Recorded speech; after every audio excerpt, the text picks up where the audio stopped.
Mesdames, Messieurs, bonsoir. Merci de nous rejoindre sur le plateau de Carnot-Politis. Ce soir, j'ai le privilège de recevoir l'ancien président du Conseil économique et social, plusieurs fois ministre sous Omar Bongo Ondimba, président de l'UPNR, actuellement opposant au régime Ali Bongo Ondimba. Nous allons aborder un certain nombre de questions d'actualité qui nécessitent assurément le point de vue de l'homme politique qu'il est et peut-être de celui qui a la lourde charge de la présidence de l'Union pour la Nouvelle République.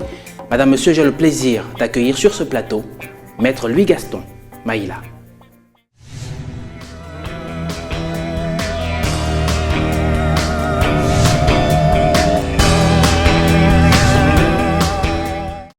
Maître Louis-Gaston Maïla, bonsoir. Bonsoir. Merci d'avoir accepté de nous rejoindre ici sur ce plateau et constituer le premier invité de l'émission Carnot-Politis. Vous avez été au cœur d'un certain nombre d'actions politiques dans notre pays, au Gabon, sous Omar Bongo Ondimba.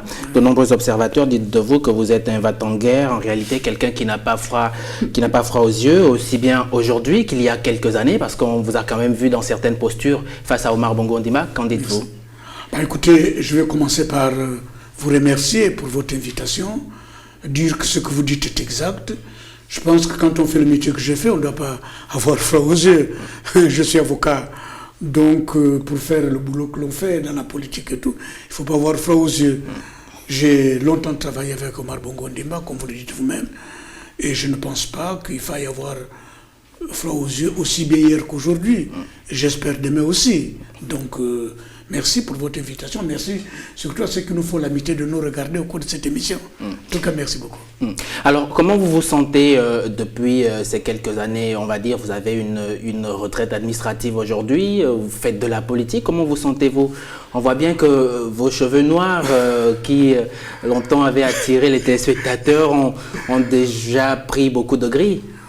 Oui, écoutez, il y a l'âge qui est là aussi. Hein. J'ai l'âge d'avoir des cheveux blancs. Oui. Maintenant, là, ils sont gris par la technique du moment. Sinon, je me sens très bien dans ma peau d'homme politique, dans ma peau d'avocat, dans ma peau de Gabonais engagé au service de ce pays. Alors cela a constitué le principal sujet de la rentrée politique au Gabon à la fin de l'année 2014. Vous avez été au cœur d'une sulfureuse affaire de fausse monnaie. Une actualité triste. Et pourtant, vous avez été acquitté malgré votre séjour dans les milieux carcéraux du Gabon. Écoutez, le problème qui se pose, c'est celui-ci. Ceux qui me connaissent, ceux qui connaissent chez moi, il y a au moins 5 corps de bâtiment. Monsieur, si j'ai la mauvaise idée de faire la fausse monnaie, je n'irai pas le faire dans un quartier que je ne connais pas, dans une maison que je ne connais pas, avec des gens que je ne connais pas. La preuve, c'est que la justice gabonaise, qui n'est pas dupe de toutes ces manœuvres, m'a accordé un non-lieu. Mais c'est vous dire que ça a été une affaire montée de toutes pièces. D'abord, on m'invite pour acheter un terrain, je vais pour acheter du terrain. Je me trouve séquestré, on vole ma voiture, on me prend l'argent que j'avais sur moi. Bon, écoutez, si c'est cela faire de la fausse monnaie, je ne souhaite pas mon pire ennemi de le faire. Pourtant, le procureur de la République avait dit qu'elle avait constitué un certain nombre de preuves qui pouvaient vous accabler. Justement, où sont passées ces preuves? Où sont passées ces preuves? Puisque finalement, je suis allé devant le tribunal avec tous les gens qui étaient impliqués dans l'affaire. Mais cette dame que vous appelez le procureur n'a sorti pas la moindre trace d'une traître preuve. Je ne comprends pas. Elle a dit qu'elle avait des billets, elle ne les a pas présentés. Elle a dit qu'elle avait des planches, elle ne les a pas présentés. Elle a dit qu'elle avait...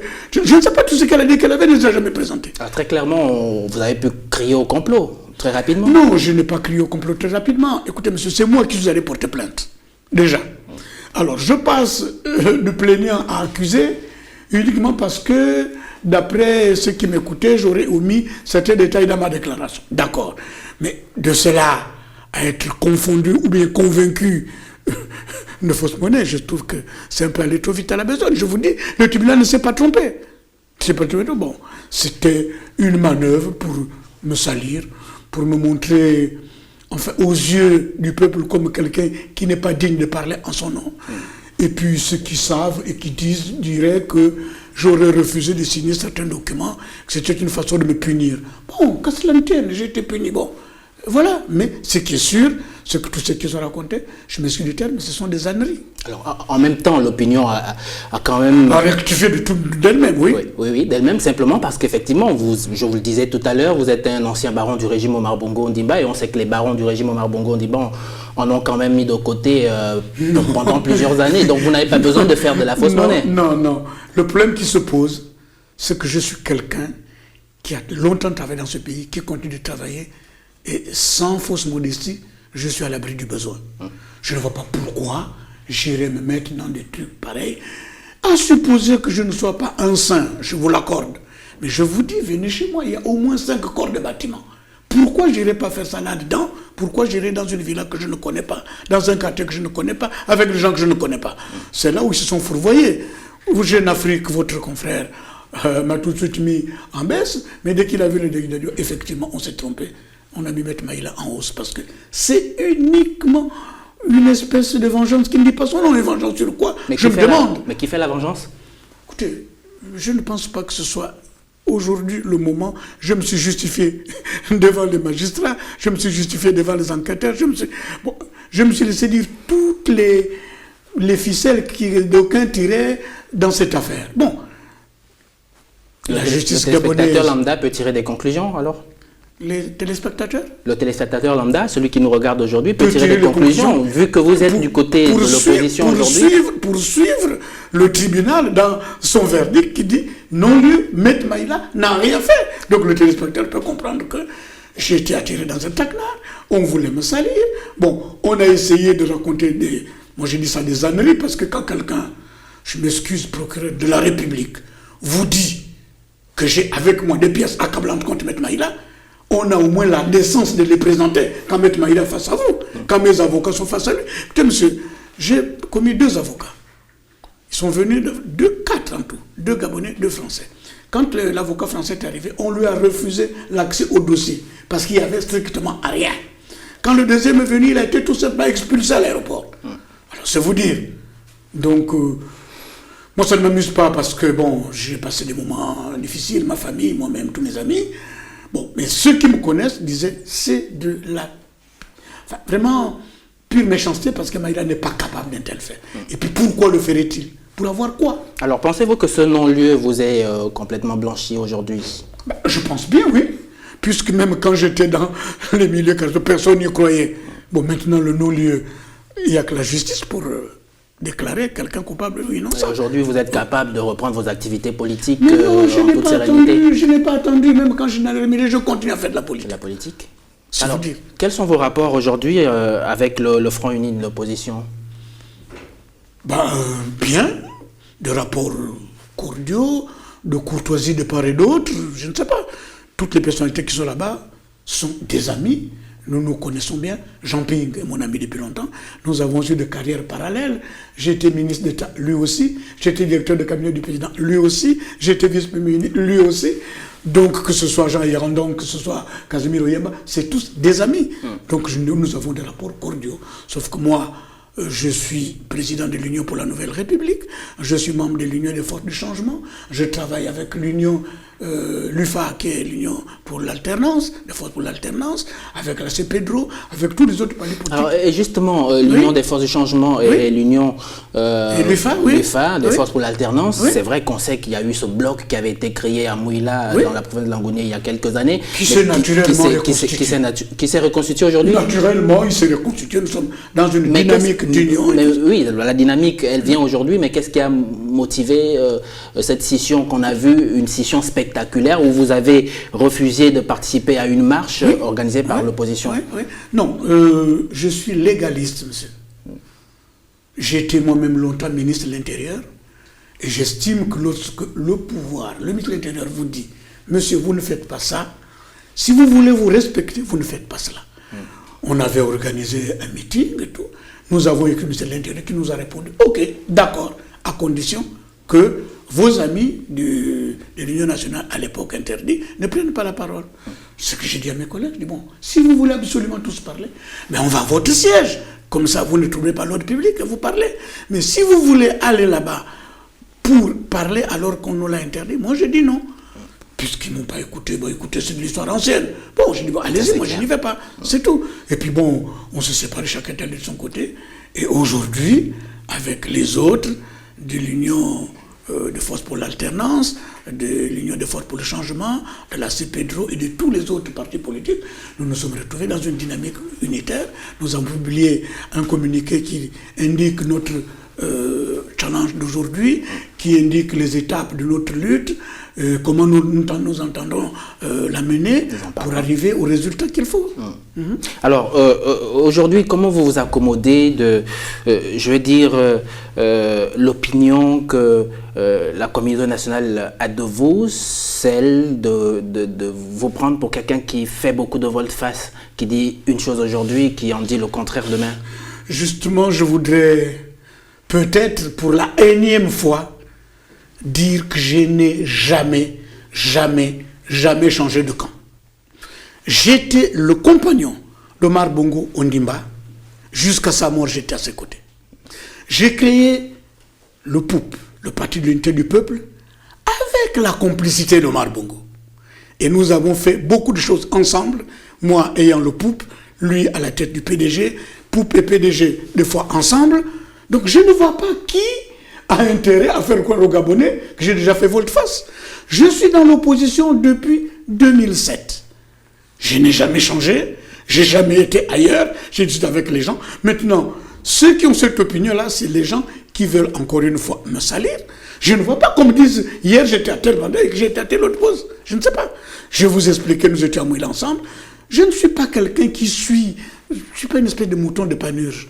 Quand je vais quelque part, j'ai une direction, j'ai une trajectoire, je réfléchis et je fais ce que moi je crois bon. Bon pour le pays, bon pour l'action, bon pour ce que j'ai envie de faire. Donc je ne vois pas, j'aimerais bien savoir quelle est cette opinion qui peut me confondre en disant « Mais Maître Maïla, hier vous étiez à telle posture, aujourd'hui voilà telle... » Comme disent, quand? Je ne sais pas. Mais vous êtes opposant, vous opposez à qui? Bon, c'est vrai, très clairement. Je m'oppose à une politique. Oui. Je m'oppose à une politique. La politique que mène Ali Bongo Ondimba ne me convient pas, sur tous les plans. Ok, il ne me convient pas, il ne me convient pas, c'est tout. Votre parti voudrait-il passer au pouvoir? Mon parti pourrait faire quoi? Voudrait-il passer au pouvoir? Obtenir le pouvoir? Si le changement, vous, par exemple, si le changement arrive... Ça vous plairait d'être président de la République? Mais monsieur, vous connaissez quelqu'un qui le refuserait? Non. Bon. Et donc, en créant l'UPNR, vous avez les ambitions présidentielles? Écoutez, un parti politique, c'est d'abord un instrument pour la conquête du pouvoir. Exact. Ok? Bon. Est-ce que l'UPNR aujourd'hui a les moyens de prendre le pouvoir tout seul? Je dis non. Voilà pourquoi je milite pour un candidat unique de l'opposition. Si ce candidat unique de l'opposition, comme je l'espère, gagne les élections, je serai au pouvoir avec lui. Si ce candidat unique de l'opposition s'appelle Louis Gaston Maïla, je vous donne ma parole que je ne me déroberai pas.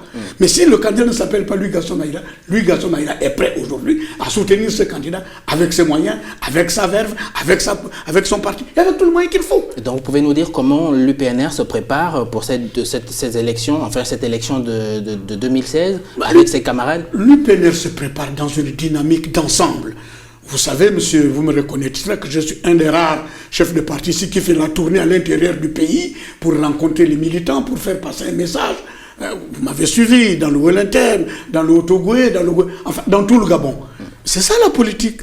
Aller vers le peuple, lui dire ce qu'on pense, porter un message, essayer d'expliquer les choses que les gens ne comprennent pas de prime abord. Sauf quand on me fait un procès en sorcellerie, selon laquelle j'aimerais savoir quel jour je fais volte-face, face à quoi? Je vous ai dit ce qui se passe à Rio. Je n'aime pas qu'on me force la main. Quand je dis que c'est bon, c'est bon. Mais je ne veux pas dire oui parce que quelqu'un me le demande. Sauf si moi-même je le pense. Donc à Rio, il ne s'est pas passé question de volte-face. J'étais pas d'accord, j'étais pas d'accord. Et je l'ai dit, puis c'est tout. Mais je ne vois pas. Est-ce que c'est ça une volte-face? Non. Alors vous avez parlé de cette intention de créer une dynamique unitaire avec un certain nombre de partis politiques. Oui. En quoi consisterait ou consistera cette dynamique unitaire avec ces partis politiques? Qu'est-ce que vous entendez faire? À nous battre pour la conquête du pouvoir, à mettre en place des actions qui conduisent vers ce changement, à mettre en place nos stratégies, tous les partis politiques ensemble, chacun apportera un peu de son projet de société, un peu de son plan stratégique, un peu de tout cela. Moi, une dynamique unitaire, c'est une dynamique où tout le monde avance vers la même direction. La direction indiquée aujourd'hui, c'est la prise du pouvoir, c'est d'obtenir le changement, c'est faire en sorte que le pays sorte de cette torpeur, de cette crise multisectorielle et multidimensionnelle. Vous parlez d'actualité. Monsieur, l'actualité aujourd'hui, ce sont les grèves partout. L'actualité aujourd'hui, c'est une machine de l'éducation nationale en panne. J'en parle en connaissance de cause. 10 ans durant, j'étais ministre de l'Éducation nationale. Et je peux vous dire qu'il n'y a pas eu un seul jour de grève. C'est vous dire. Donc, je crois avoir sans prétention la connaissance profonde, exacte, de ce dont ce pays a besoin. Parce que j'étais au pouvoir, j'ai travaillé avec beaucoup de collègues, j'ai travaillé avec un patron, et j'ai appris à son école qu'est-ce qu'il faut faire pour le Gabon et tout. Donc, la dynamique unitaire est en marche, elle est en route. C'est vrai que c'est un mot qui est très en vogue actuellement, enfin nos une expression très en vogue. Nos amis syndicalistes l'ont utilisé et je leur dis chapeau. Et vous pensez que c'est bien cette dynamique unitaire de l'autre côté? Unitaire, oui. Bien sûr, oui. Bien sûr que c'est bien. Vous avez, vous, un autre moyen d'obtenir des changements si les syndicalistes ne se bougent pas? Un syndicat, par définition, c'est une association faite pour défendre les intérêts matériels et moraux de ses adhérents. Si les adhérents trouvent que le sort qui leur est fait n'est pas bon, c'est tout à fait normal que les syndicats se mobilisent, que les grèves se fassent. Et puis la grève, c'est un moyen d'expression. La marche, c'est un moyen d'expression. Puisque nous sommes supposés dans un pays démocratique, je ne vois pas pourquoi on réprimerait les grèves avec des gaz lacrymogènes, avec des policiers. Je ne vois pas pourquoi on chasserait les étudiants du campus universitaire pour y loger des gendarmes. Bon, toute chose qui fait que ce pays est dans une crise profonde. Et si on veut que ça change, il va falloir une première chose, faire un choix. Est-ce qu'on veut que ça change en faisant couler le sang? Ou est-ce qu'on veut que ça change pacifiquement? Personnellement, je veux que ça change pacifiquement. Pour que ça change pacifiquement, il faut quoi? Nous, opposition, nous avons dit qu'il faudrait réunir maintenant et sans délai un dialogue national inclusif. J'ajoute et sans tabou. Bon. Dialogue national. Dialogue national inclusif et j'ajoute et sans tabou. À partir de ce moment... Qui pourrait faire écho à la conférence nationale souveraine annoncée il y a quelques années par André Borbam? Non, je précise bien dialogue inclusif. C'est une question de terminologie, simplement. Non, ce n'est pas une question de terminologie. Je vais vous dire quelque chose. Lorsqu'une conférence nationale, et comme vous la définissez, c'est, à mon avis, si je n'avais pas abusé là-dessus tout à l'heure, en son temps, c'est pas que j'estime que une conférence nationale, dès que vous dites souveraine, c'est un coup d'état civil, monsieur. Non, oui, je n'ai pas peur de mots. Juridiquement parlant? Juridiquement parlant, une conférence nationale souveraine. Alors, la souveraineté, c'est quoi? Ça ne se partage pas. Mais moi, je parle d'un dialogue national inclusif, c'est-à-dire intégrant aussi bien ceux qui sont au pouvoir que ceux qui n'y sont pas et qui voudraient y arriver.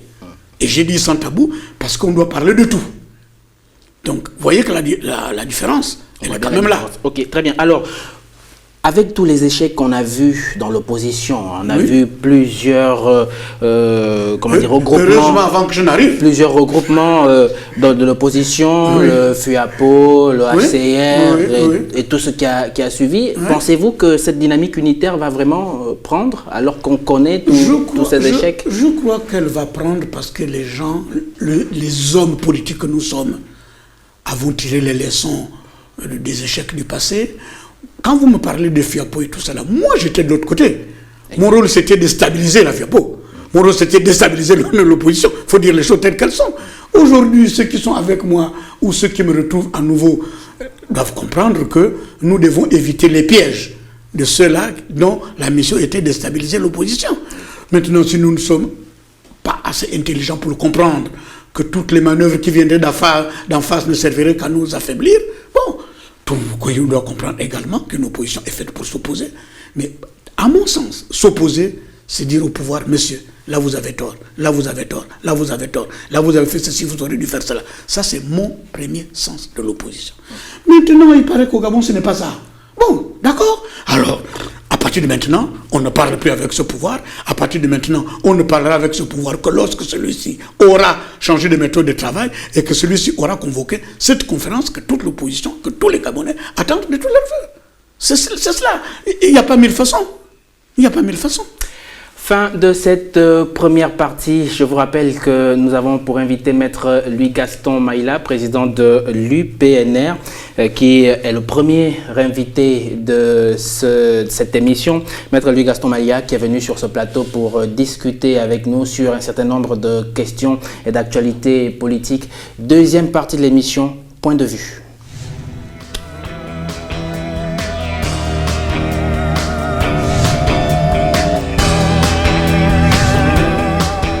Deuxième partie de cette émission Carnopolitis, Maître Louis-Gaston Maïla est notre invité. Aujourd'hui, il va nous donner son point de vue sur un certain nombre de questions.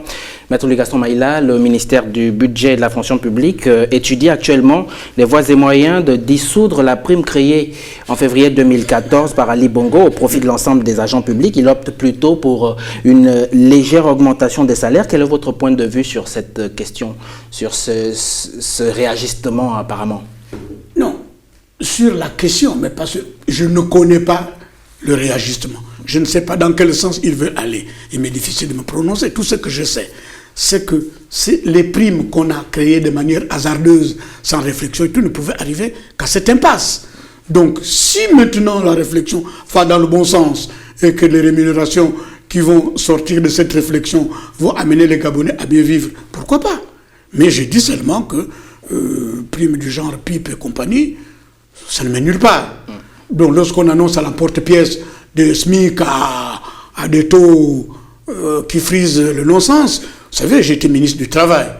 Bon, donc quand vous avez en face de vous les employeurs, de l'autre côté les employés, on fait attention avant d'annoncer à la porte-pièce que le SMIC va être à 150 000, ou bien, pourquoi pas 1 million pendant que nous y sommes? Non, c'est des questions qui sont délicates, qui demandent une réflexion. Et on fait appel à des connaisseurs, à des spécialistes. On ne se lance pas comme ça parce qu'on est ministre, on dit bon demain matin, je vous fais une prime pour récompenser tous ceux qui ont les cheveux longs. Non, écoutez, faisons attention, bon Dieu. On a un pays devant nous, on a des gens qui nous regardent. On ne s'amuse pas le matin, on se lève, on dit allez, maintenant je vais faire une pipe, vous allez tous la fumer, mesdames et messieurs. Et puis quand on se rend compte, on voit qu'il n'y a pas de tabac dans la pipe. Bon, écoutez, il faut arrêter. Donc s'ils veulent le réformer et que c'est dans le bon sens, pourquoi pas? Le bon sens, c'est sûrement la chose la moins bien partagée. Je ne dis pas qu'il y en a que dans mon camp. Là-bas aussi, il y en a. Il a ils se sont rendus compte qu'ils se sont fourvoyés. Tant mieux. Maintenant, j'espère qu'ils vont aller dans un sens responsable où tout le monde trouvera son compte. Alors, quelles sont les propositions que l'UPNR peut proposer pour sortir de cette impasse, puisqu'on sait que le front social est en pleine ébullition depuis plusieurs mois au Gabon? Non. Nous sommes dans une période de crise multisectorielle, multidimensionnelle. Le fonds social, pour sortir de cela, je ne pense pas que le seul élément de salaire suffise. Même si les syndicats avancent cela, il y a toutes les conditions de travail, il y a tout ce qui fait qu'on se sente bien. Bon, vous parlez de votre prime là. Personnellement, dès le début, j'avais indiqué que ce n'était pas la bonne dimension, ce n'était pas la bonne direction. Il fallait mettre en place une commission ad hoc pour qu'elle fasse des propositions sur plusieurs plans et on propose ça aux régies financières, on propose ça au pouvoir et au fur et à mesure on avance. Et sans être pressé parce que le Gabon ne s'arrête pas demain, on disait ça c'est bon, des deux côtés on acceptait. Maintenant, ministre du Budget, bon, ce qui se passe actuellement dans ce pays, d'abord une chose, c'est qu'on aurait dû faire vite, c'est de créer une cour de discipline budgétaire pour juger les ordonnateurs comme sont jugés les comptables. Il n'est pas normal qu'on juge les gens qui donnent des ordres et qu'on ne juge pas ceux-là même qui donnent des ordres. Donc, créer tout de suite une cour de discipline budgétaire. Cette cour de discipline budgétaire va surveiller les ordonnateurs. Ils vont avoir à répondre devant elle. Comme aujourd'hui, il n'y a que les comptables qui en répondent. Les gens qui leur donnent des ordres ne répondent devant personne. Ce n'est pas normal. Bon, donc, il faudrait revoir toute notre gouvernance financière. Il faudrait revoir toute notre gouvernance économique. Il faudrait revoir toute notre gouvernance institutionnelle. Donc, sur le plan précis de la réforme qu'ils veulent initier, je me refuse de donner un point de vue. Je ne connais pas le contenu de cette réforme. J'apprends qu'ils vont changer de cap. Tant mieux. J'espère que c'est le bon cap. Voilà. Mais je ne peux pas me prononcer sur quelque chose que je ne connais pas. La pipe. On a vu que plus personne ne veut la fumer. Je l'avais critiqué quand ils l'ont sorti. Bon, aujourd'hui, tout le monde se rend compte que j'avais raison. Vous savez, quand vous avez raison très tôt, c'est un tort. Mon maître, le président Edgar Faure, le disait. En 2009, j'ai dit devant tout le monde, et pendant 104 meetings, que tout le monde dans ce pays aurait dû être candidat à cette élection, sauf Ali Bongo. On a dit, j'ai fait du TS à tout sauf Ali. Non, ce n'est pas la personne d'Ali. Mais moi, j'étais fondé à dire que tout le monde, en 2009, aurait dû être candidat, sauf Ali Bongo. Mais pourtant, l'ACR, en son temps, avait discuté avec Ali Bongo. Le président Mamboundou, qui était votre compagnon à cette époque, avec pour que l'ACR entre au gouvernement d'Ali Bongo. Non, attendez. Le président Mamboundou, que j'ai soutenu, a rencontré Ali Bongo Ondimba. Ils ont discuté ensemble. Ces négociations n'ont pu aboutir. Il ne peut pas tirer de conclusion aujourd'hui, à titre posthume, quand même. Non, mais qu'est-ce que l'ACR demandait? L'ACR demandait, c'est M. Pierre Mamboundou qui discutait avec M. Ali Bongo Samajoun. L'ACR n'a jamais été associé à cette négociation. D'accord. Donc nous ignorions où est-ce qu'il voulait venir tout. Moi, j'ai donné mon point de vue à Pierre Mamboundou, qui était un compagnon, un parent, bien sûr. Mais l'ACR, dans son ensemble, ne s'est jamais assis en face du PDG, non, jamais. Bon, mais je reconnais que Pierre Mamboundou a eu un moment à discuter avec Ali. Ce qu'ils se sont dit ensemble, permettez-moi de me déclarer incompétent pour le dire. Alors, pour en revenir à l'actualité, oui. Est-ce qu'on ne peut pas faire un lien entre ce que fait aujourd'hui l'ensemble des syndicats oui. et la vision, enfin, je veux dire, les ambitions de l'opposition? Est-ce qu'il n'y a pas de connexion, comme l'on le dit dans l'opinion, qu'il y aurait une manipulation de la part de l'opposition? Écoutez, monsieur, il faut que l'opinion soit convaincue d'une chose. Les syndicats mènent une lutte noble et n'ont pas besoin d'être manipulés. C'est injurieux de dire qu'on les manipule. Vous croyez que quelqu'un a besoin de vous dire que vous avez faim? Vous avez besoin que nous vous disions que vous êtes mal payé? Pas du tout. Maintenant qu'on dise que les syndicats sont dans une lutte que nous autres hommes politiques nous soutenons, mais de tout temps, monsieur. Vous allez en France, le Parti communiste est très proche de la CGT. Bon, vous allez en France, la CFDT est proche du Parti socialiste. Est-ce que pour autant, on peut dire qu'on les manipule? Non, je trouve que le terme manipuler est injurieux. J'ai un respect pour ces messieurs qui se battent, qui perdent leur salaire, qui affrontent les policiers. Je les respecte. Dire qu'on les manipule, c'est leur manquer de respect. Est-ce que nous, les hommes politiques, on approuve ce qu'ils font? 50 fois, oui. Parce qu'ils se battent pour une cause juste. Vous trouvez-vous normal que les étudiants ne puissent plus apprendre? Vous trouvez-vous normal que les enfants ne pas passer les examens? Vous trouvez-vous normal qu'on annonce qu'on va payer les gens à un certain canton après qu'on ne leur donne pas? Et vous voulez leur reprocher de se fâcher? Entre nous, soyons sérieux. Moi, je dis, dans la lutte qu'ils mènent, je les soutiens. Mais je suis incapable de manipuler qui que ce soit. Et je les respecte pour essayer une telle tentative. Pourquoi les manipuler? Pour aller dans quel sens? Vous croyez qu'on a besoin de syndicats pour arriver au changement? Si, les syndicats sont des forces vives. Pendant longtemps, vous avez la gentillesse de me dire que j'étais président du Conseil économique et social. On a fait un travail extraordinaire avec les syndicats. Aujourd'hui, le Conseil économique et social a, parmi ses vice-présidents, un ancien syndicaliste. Donc, je trouve que nous avons des relations de respect. Si nous avions quoi que ce soit à désapprouver dans leur action, je leur ai dit non, là, on ne vous suit pas. Mais jusqu'à présent, ce qu'ils font est juste. Jusqu'à présent, leurs demandes ne sont pas insensées. Jusqu'à présent, ce qu'ils demandent, il n'y a rien qui sort de l'ordinaire. Je vois mal quel est l'employé au monde qui n'a pas envie de demander une augmentation à son employeur. Surtout quand l'employeur a eu l'outrecuidance de vous la promettre et de ne pas vous la donner après. Ce n'est pas les syndicats qui ont dit on vous a augmenté. C'est le pouvoir qui dit je vais vous augmenter. On dit bon, chiche, augmentez. Alors. Fin de cette deuxième partie de l'émission. On se retrouve juste derrière pour parler de l'actualité.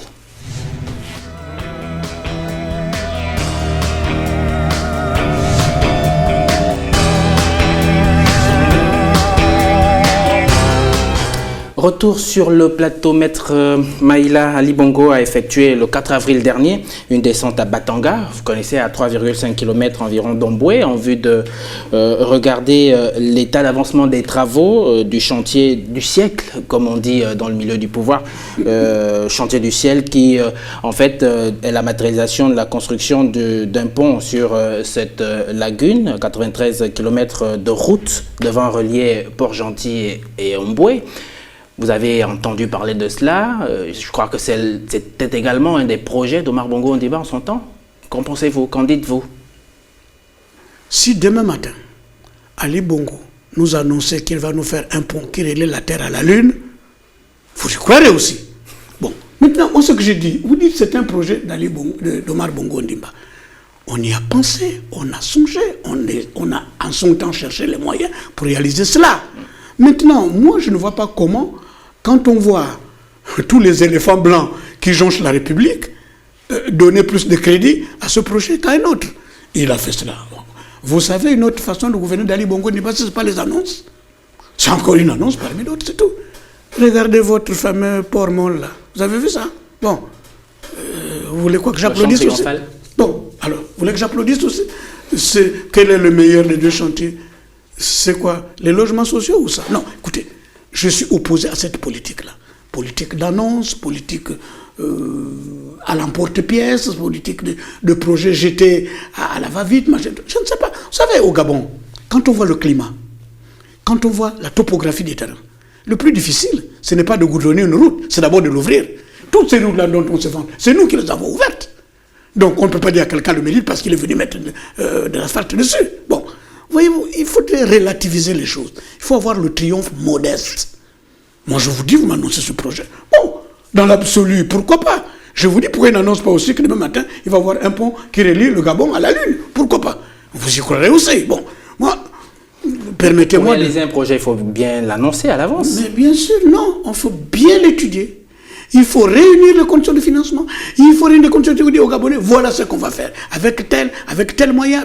Bon, or là, il peut aller à Batanga demain matin, il ira ailleurs pour dire ce qu'il... Bon, écoutez, je suis opposé à sa politique. Je suis opposé même à cette politique d'improvisation-là. Je suis opposé à cette politique d'une certaine théâtralité. Je ne sais pas pour faire quoi qui. Vous êtes là, on n'a pas pu faire tout ce qu'on a... C'est le pont qu'on va faire. Avec quel financement? Quel est le partenaire technique? Non. Moi je dis, bon, encore une fois, les Gabonais ont pris l'habitude de prendre des vessies pour des lanternes. Bon, voilà. Alors vous insinuez que le gouvernement gabonais n'a pas de moyens pour pouvoir réaliser un certain nombre d'infrastructures? Aujourd'hui, le gouvernement gabonais n'a pas de moyens de sa politique, n'a pas de moyens de réaliser des projets qu'il annonce, n'a pas de moyens de conduire une politique cohérente dans aucun domaine. Mais en votre temps, vous étiez dans un gouvernement, vous aviez tous ces moyens-là. Vous n'avez pas réalisé un grand nombre de chantiers non plus. Non, si vous voulez comparer ce qui est peu comparable, comparons les choses. Vous avez déjà vu un tel chaos à notre temps?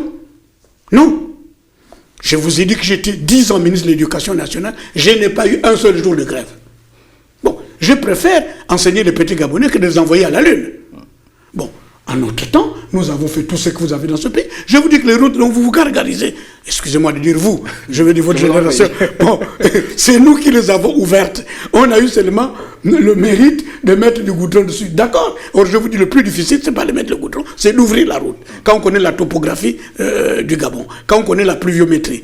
Ok. Maintenant, si vous voulez comparer, faisons une émission où nous disons, nous avons fait ça, et vos amis, nos amis d'en face diront, nous avons fait ça. Moi, je ne sais pas. En dehors de routes goudronnées, et puis en même temps, on ne peut pas dire aux Gabonais, taisez-vous, on fait des routes. Ça n'existe pas. On ne peut pas faire des routes aux Gabonais contre les Gabonais. Bon, moi, je dis seulement une chose, cette politique d'annonce ne me convient pas. Qu'il n'y a pas de dossier bien préparé, bien ficelé avant de les lancer. Nous étions ici, on a fait Gabon, vous avez vu Gabon voler. Bon, on a fait... Bon, toute chose qui faisait que le Gabonais soit fier. Aujourd'hui, vous êtes fiers de quoi? Allez dans nos ambassades aujourd'hui.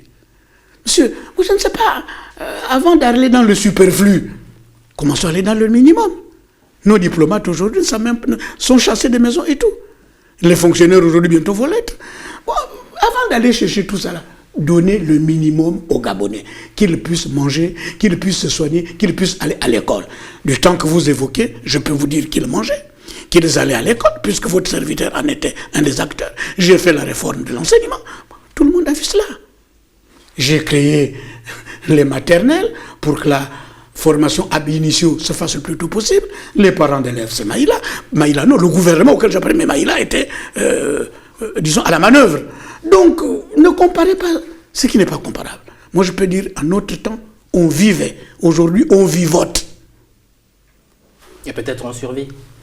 Voilà. Aujourd'hui, on survit. Maître Louis Gaston Maïla, alors nous allons parler d'autres questions. Allez-y, je vous en prie, je suis venu pour ça. Du point de vue africain, oui. Joseph Kabila, Pierre Nkurunziza, Denis Sassou Nguesso, Faure Gnassingbé veulent tous se présenter pour un 3e mandat. À l'inverse, Macky Sall, lui, veut réduire son mandat de 2 ans. Écoutez, personnellement, je suis pour la limitation de mandat. Je suis pour qu'au Gabon, le chef de l'État soit élu une fois et une seule fois renouvelable. Donc tous ceux qui veulent vivre au pouvoir ad vitam aeterna, c'est non. D'abord les pourparlers que nous appelons vont se pencher là-dessus. D'abord pour une élection à 2 tours. Et puis pour une limitation des mandats présidentiels. Moi je suis pour un seul mandat renouvelable une seule fois. Donc tous ceux qui veulent s'éterniser, penser que plus longtemps on reste au pouvoir, mieux on est. Mais plus longtemps on reste au pouvoir, ce n'est pas pour autant que le pays le supporte bien. Donc je n'ose pas porter de jugement sur d'autres pays, mais sur le mien, je porte un jugement pour dire qu'il faudrait que le mandat du chef de l'État soit limité à un seul mandat, renouvelable une seule fois. Mais comment allez-vous arriver à le faire faire? Mais parce que, monsieur, si nous faisons des négociations, nous allons retoucher la Constitution. C'est dans la Constitution, nous allons prévoir que toute élection doit être à 2 tours. Nous allons prévoir que le mandat du président doit être une seule fois, une élection renouvelable une seule fois. Nous allons revisiter le code de la nationalité. Nous allons revoir l'avis de toutes les institutions du pays, faire le tour de toutes nos gouvernances économiques, sociales, politiques, institutionnelles, toutes choses qui doivent amener à un changement. Je ne parle pas de remplacement, je parle de changement. C'est-à-dire dans l'orientation, c'est-à-dire dans les repères qu'on donne à la République, c'est-à-dire dans toute chose qui doit conduire au mieux-être des Gabonais. Voilà.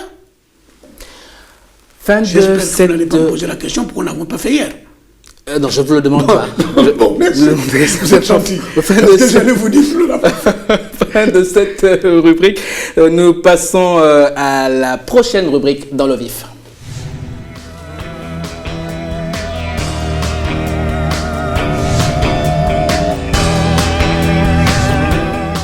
Louis Gaston Maïla, lors d'une conférence de presse le 15 mai 2013 à la Chambre de commerce de Libreville, oui. Alors vous aviez été favorable au retour à la peine de mort au Gabon. C'est vrai que l'actualité à l'époque pouvait justifier cela parce qu'on parlait beaucoup de crimes rituels dans notre pays. Alors, est-ce que vous êtes toujours sur cette façon de voir les choses? Faut-il ramener la peine de mort au Gabon? Vous voulez que je replace mes propos dans le contexte? Dans le contexte. Voilà. Il fut un temps ici où nous étions confrontés à des crimes, mais continuels. On allait chez vous, on vous assassinait et tout. Et le président Omar Bongo a dit, bon écoutez, puisque c'est comme ça, tous ceux qui tuent vont être tués. Et nous avons institué Orlando. Et pendant 30 ans, nous avons eu la paix d'Orlando. Quand j'ai vu la recrudescence de crimes rituels, des enfants qu'on assassinait, et on ne pouvait plus sortir dans la rue, j'ai même fait partie de la marche que la première dame avait organisée parce que je soutenais cette action. Je ne suis pas sectaire, moi, je ne suis pas quelqu'un de trivial. Encore que cette marche avait été taxée de marche fallacieuse, puisqu'il y avait une marche organisée par un ensemble d'organisations non gouvernementales. Non, il y a eu 2 marches qui s'affrontaient. Bon, moi je suis toujours du côté de l'ordre. Puisque l'autre avait été interdite, je ne me voyais pas moi en train d'aller marcher avec pour me mettre à courir. Bon. Donc revenons à ma position quand je me suis énoncé à la peine de mort. J'ai dit en ce moment, si cela continue, il va falloir qu'on mette en place la peine de mort parce que vous savez que ce qui rend la sagesse, c'est la peur du gendarme. Si quelqu'un sait que si je suis convaincu que j'ai tué un enfant, que je serais tué moi-même, il hésiterait à 2 fois avant d'aller exécuter cela. Mais par philosophie, par position personnelle, je suis contre la peine de mort. Je suis avocat. Bon, je suis contre. Mais exaspéré, excédé par ces crimes rituels, ces enfants qu'on égorgeait, ces parties qu'on trimballait dans les glacières et tout, je me suis dit, écoutez, bon Dieu, tant qu'à faire, pourquoi ne pas dire on va mettre la peine de mort pour que les gens prennent peur? C'est la peur du gendarme qui fait la sagesse. Mais je vous dis, par philosophie, par inclination personnelle, je suis contre la peine de mort. Parce que les erreurs judiciaires se payent très cher. Aujourd'hui, vous êtes contre la peine de mort? De tout temps. J'ai dit cela face à la recrudescence, de crimes de sang, de crimes rituels. J'ai dit, s'il le fallait, alors en ce moment, il fallait le faire pour dissuader ceux qui pensent qu'il faut ravir la vie à de jeunes enfants, ravir la vie à des femmes, d'épaisser quelqu'un vivant, comme l'a été ce militaire à Mouila. Qu'est-ce qui peut être plus horrible que ça? Vous ne pensez pas que c'est normal que ceux qui ont fait ça mériteraient qu'ils aient la tête tranchée? Franchement, non. Toute ma formation, toute ma philosophie, la peine de mort, je suis contre, parce que les erreurs judiciaires sont irréparables. Donc, je suis contre déjà. Deuxièmement, dans les pays où il y a eu autorisation de la crime de mort, il n'y a pas eu moins de crimes que dans les pays où c'était interdit. Ça, c'est en raisonnant. Mais j'étais excédé, exaspéré devant le nombre de crimes qu'on a baptisés pompeusement rituels. Je me dis, tant qu'à faire, si c'est le cas, allez, si on pourrait aller à la peine de mort comme ça, ceux qui tuent sauront que s'ils sont pris, ils seront tués. Et ils réfléchiraient à deux fois avant d'aller en brousse, tirer sur quelqu'un et lui couper les parties. Enfin, écoutez, monsieur, il n'y a plus barbare que ça. Exactement. Attendez. Dernière question, Maître Louis-Gaston Maïla. Êtes-vous prêt, à titre personnel, Oui. D'accepter un poste ministériel aujourd'hui, avant 2016? Si le président ne s'appelle pas Ali Bongo, si le pouvoir n'est pas le pouvoir émergent, oui. Mais aujourd'hui, avec un président qui s'appelle Ali Bongo Ondimba, avec l'émergence qui est la nouvelle épidémie du Gabon, vous savez, ailleurs, ils ont eu Ebola et tout, nous on a eu l'émergence. Donc, ne comptez pas sur moi, ne me faites pas cette injure. Pour dire que oui, je peux accepter un poste ministériel. Et quel poste ministériel, regardez-moi bien. Mais si c'est pour faire appel à votre expertise... En ce moment-là, c'est un gouvernement d'union nationale. Où il y a, dans ce gouvernement, à la fois les membres de l'opposition et les membres de la majorité. Oui, d'accord. J'ai été ministre de l'Intérieur dans le gouvernement d'union nationale qu'on a créé après les accords de Paris. Si c'est dans ce contexte-là, pourquoi pas? Mais en ce moment-là, c'est pas lui Gaston Maïla, c'est toute l'opposition, c'est toute la majorité qui, après avoir discuté, pense qu'il faudrait mettre un gouvernement où on fait appel à toutes les compétences et les miennes seraient disponibles. Mais là, rentrer dans un gouvernement dans les conditions où ils sont, c'est une injure. L'autre jour, j'ai donné une image à quelqu'un qui me disait « Mais monsieur, on vous dit que vous faites les beaux yeux au pouvoir. » J'ai dit « Madame, regardez-moi, je ne suis pas fou. Je n'ai jamais vu quelqu'un qui voit un corbillard qui va au cimetière pour aller déposer un mort et qui fait du stop en disant « S'il vous plaît, embarquez-moi aussi parce que je veux... » Non, pas du tout. Donc je ne me vois pas, moi, Maïla, aujourd'hui, rentrer dans un gouvernement dans les conditions actuelles. Si c'est un gouvernement d'union nationale, où l'opposition prend une part active, où les responsabilités sont... Je vous jure qu'en 2 temps, 3 mouvements, ce pays retrouve les rails. Parce que tous ceux qui sont avec moi dans l'opposition là savent ce qu'il faut faire pour que ça aille mieux. Et je suis déçu de constater que toutes les lumières que le pouvoir compte aujourd'hui, ils ne savent pas quel bouton faut-il toucher pour que le pays retrouve son unité, pour que le pays revienne sur les rails, pour que les crises dans tous les secteurs cessent. Les Gabonais savent parler à d'autres Gabonais. Les syndicalistes que vous voyez là, monsieur, c'est des Gabonais, hein, c'est des patriotes. Ce n'est pas des gens qui font ça pour ennuyer qui que ce soit, mais ils pensent que trop, c'est trop. Alors, oui, je vous en prie, je vous écoute. Oui. Maître Louis-Gaston Maïla, oui. S'il fallait donner une note sur 10 à la situation sociopolitique actuelle du Gabon, quelle serait la vôtre? Moins 10. Moins 10 sur 10. Moins 10. Je dis bien moins 10. Ce sera votre mot de la fin. Non, on ne va pas faire le mot de fin, monsieur. Un homme politique ne conclut pas une émission. Il prend rendez-vous pour la prochaine fois. Vous m'avez fait l'honneur d'essuyer les plâtres, puisque c'est la première émission. Exact. Je vous dis à la prochaine fois. Un homme politique ne met pas faire une émission. Il prend date pour la prochaine. Donc on va donc prendre date pour la prochaine. Merci Maître Louis-Gaston Maïla d'être arrivé ici sur ce plateau pour discuter de cette actualité politique. Nous sommes donc dans le premier numéro de l'émission Carnot Politis, une émission au cours de laquelle vous allez pouvoir rencontrer un certain nombre d'acteurs politiques du pays, mais également de l'Afrique. Maître Louis-Gaston Maïla.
Je vais me faire le plaisir de lire votre propos.